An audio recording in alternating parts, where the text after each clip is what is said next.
Well, welcome to our final stop on the 9th annual August edition of the Downtown History and Beer Tour.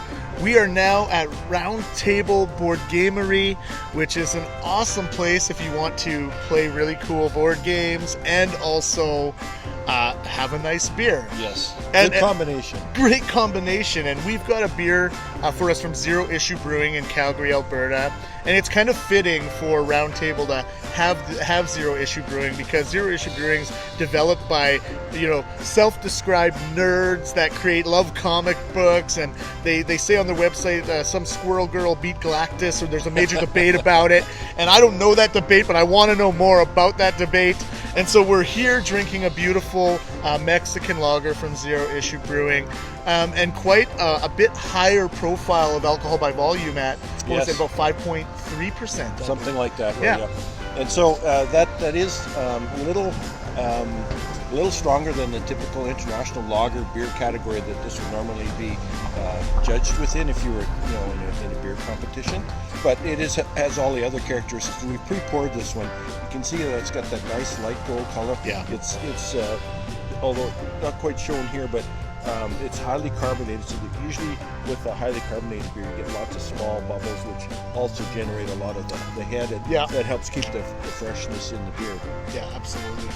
And so I think, from a taste profile, it's going to be pretty smooth and easy going. Very low hops. Yeah.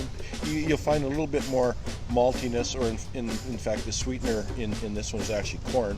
So you'll find that some of that flavor will actually come through more in the aftertaste than the actual mouthfeel. Yeah. When you're drinking it. Yeah, you get a very kind of grainy kind of taste to it, almost like you would have crackers. It's very dry, kind of finish. So that you're going to want to keep sipping it is, I think, almost like from a Mexican lager standpoint, kind of one of the features of it. Yes. Keeps you drinking. Well, it does. It's like we've commented on some of the other beers today. It's a session beer. It's a little higher than normal alcohol, but at the same time, it's a very refreshing beer. Very, very much better cold. We've talked in the past about the temperature of the beer and whatnot, and where it's best temperature for it to be drunk. And beers that are a little more complex need to be a little higher in their temperature. But a beer like this with less complex flavors, much better cold. Much better cold, yeah, you're right. And so here we are, enjoy it. I mean, it's a nice smooth beer for a hot summer. We've had a lot of hot summer days recently, so this is a perfect choice. Perfect. George, final thoughts? Nice sipping summer beer, and enjoy it with your friends. Absolutely. And we just want to take this time to thank you again for being part of the Downtown History and Beer Tour. We're ending our 9th year of doing these tours. It's been 9 years. Me and George have packed on a few in those 9 years from enjoying beers. But we want to thank you, as next year's an exciting one because it'll be our 10th year of doing the Downtown History and Beer Tours. So from Festival Square, George, Prost. And we'll see you again. So I said we are looking at two 1940s buildings and two buildings from prior to the First World War. One of the reasons that we don't have many buildings built between the 1920s and the 1940s is we actually suffered an economic downturn in those years.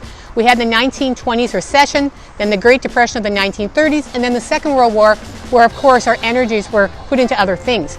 And if you actually look at public buildings constructed by the city of Lethbridge, no buildings were constructed, no large buildings were constructed by the city between 1922 and 1947, so for 25 years. So you can imagine, with all that pent-up need for buildings, what will be the first building that the city would construct after the Second World War? It was actually this building, which was constructed as the police station in 1947. Prior to this building being constructed, the police had always shared space with other city departments. They were located in the old fire hall on 2nd Avenue South when that was City Hall. They were located in the old Chinook Club building on 4th Avenue South when that was City Hall.